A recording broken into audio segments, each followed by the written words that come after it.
this video, I'm going to show you how to master dream zones in the new scenario. And this stream has been flying by, and after 10 days, we're already reaching endgame content. I've been spending every day learning the best ways to master this scenario. I want to share what I've learned. Starting off with the big one, the lightning impulse regulator. Now before going over the details of this item, I want to show you first. There's a level 70 lightning zone here. So I'll show you actual footage of how it makes you literally invincible in the lightning zones. You can see that I'm about half HP. Right now my PSI intensity is at 867. Let's go get struck by lightning.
Take it like a champ. Now if I go into my inventory, PSI intensity is now at 1127. This is a unique item you can only craft by having the pulse power device specialization. And what this device does is when you get struck by lightning, you recover all HP, get a 15% movement speed bonus, and a 30% PSI intensity buff. This is for 60 seconds. This regulator has unlimited uses and lasts for 14 days. And the fact that this gives you 30% PSI intensity increase is insane. 60 seconds plus the 15% movement speed. Besides this regulator, which is literally all you need, you know, it's more of a unique item. It might be harder to get. It is sellable. Like the load handling, it's a special device and it's pretty expensive. The regulator costs 10 storage batteries to make. Expensive, but it's worth it. I also love how it says harness the power of lightning. Yeah, bish, me too. Because it is a unique item and it's harder to get, I'll show some other things that help with the lightning zones. So when you're building in here, like if you're about to do a light dreamer or something, there's a new defense called a lightning rod. This cancels lightning from striking in a certain radius. It's not too expensive. The only problem is if it gets destroyed or you demolish it, you don't get the resources back. So once you've put it down, those resources are gone. Last item that helps with the lightning zones are the lightning orbs. You can craft these in the synthesis bench. So in the description it says, when thrown, it draws the lightning strikes. So this will help keep it off of you. Lowest tier 1 or green one's called a lightning orb.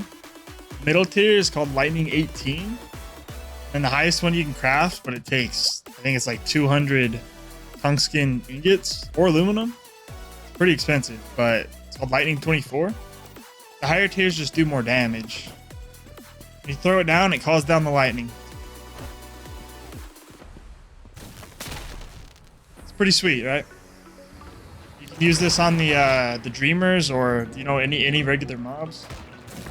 80,000. Oh my. So this is a max level, but those damage numbers were crazy. All right, that's it for the lightning zone. With those items, you shouldn't have any trouble, especially with the regulator. You're invincible with that thing, so you can scratch lightning zone off the list. The next dream zone type is the explosion zone. So the biggest thing in this zone is everything explodes. Everything. You got bombs falling from the sky. When you kill enemies, they explode. And this does a lot of damage. It usually one-shots.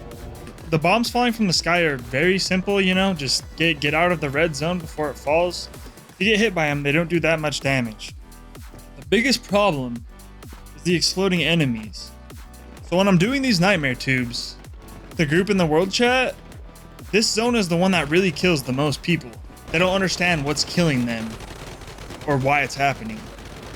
There's no specific item that helps you with this zone like there is with the other zones, but it's very easy. It's really simple. All you need to do is keep your distance. If they get too close, back up.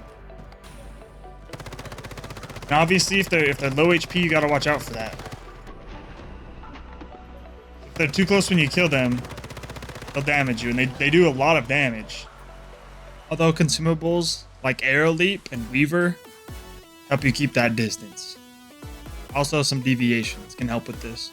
So when you get a big group of people, like through the world chat, and you're doing this, nobody really knows why they're dying or getting downed, but most of the time it's from the deviants exploding. Very simple. Just got to keep your distance. These are the guys that shoot the flaming AoE balls. You can see it right here on the ground where it hit. If I walk through that, it explodes. Those are the things you got to pay attention for. And then, of course, one of the biggest things is building. You can build in these dream zones. So something as simple as building one wall up. But this is the easiest way to cheese deviants in general. Then when they explode, they will damage the structures. Just a little bit. As long as you have enough resources, you can just keep building. These guys are your biggest problem. The Deep Dreamer, right here, also explodes. You know how many times I've been with a group and we finish a dream, and everybody runs up to get the rewards, and he explodes and kills everybody? Happens a lot.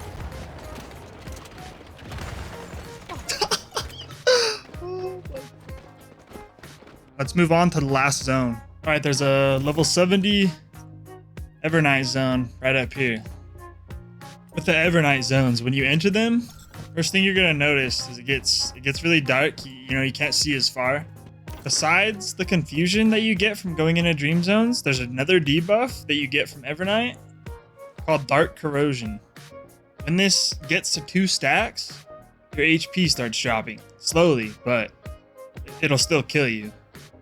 Now, the main way you fight the Dark Corrosion is from these little glowing plants you can find on the ground throughout the dream zone. Once you go close enough to them without even picking them, it dispels the Dark Corrosion. Since I'm next to it, you can see the debuff is gone, right? I already crafted the items you make out of these to help you with the Evernight zones. The first one is the Nightmare Lantern. Crafted in the supplies workbench. Once you craft this, you need five more Nightmare Light Source. Once you have 5, you can see I have 2 stacks of Dark Corrosion. My HP is slowly going down, right? Now I could go walk by that plant, but you're not always going to be able to do that. So with the Nightmare Lantern, since I have enough of the light source in my inventory and it's in my hotbar, I can activate it. And then you get this buff, which makes you resist Dark Corruption, and it consumes 5 of the light sources every 60 seconds. But if you don't turn it off, it'll automatically keep consuming the light sources in your inventory, so you got to be careful with that. So now we'll turn it off. And then the second craftable, it's called the Lumen. You can craft this at the synthesis bench or your campsite. But this is it's a throwable light source, right? You'll get these shadow creatures in Evernight. Oh, I can see one right here. So you're naturally not able to damage these in the Evernight zone. The bullets go straight through it. But then you can take it close to a plant and it'll let you damage it.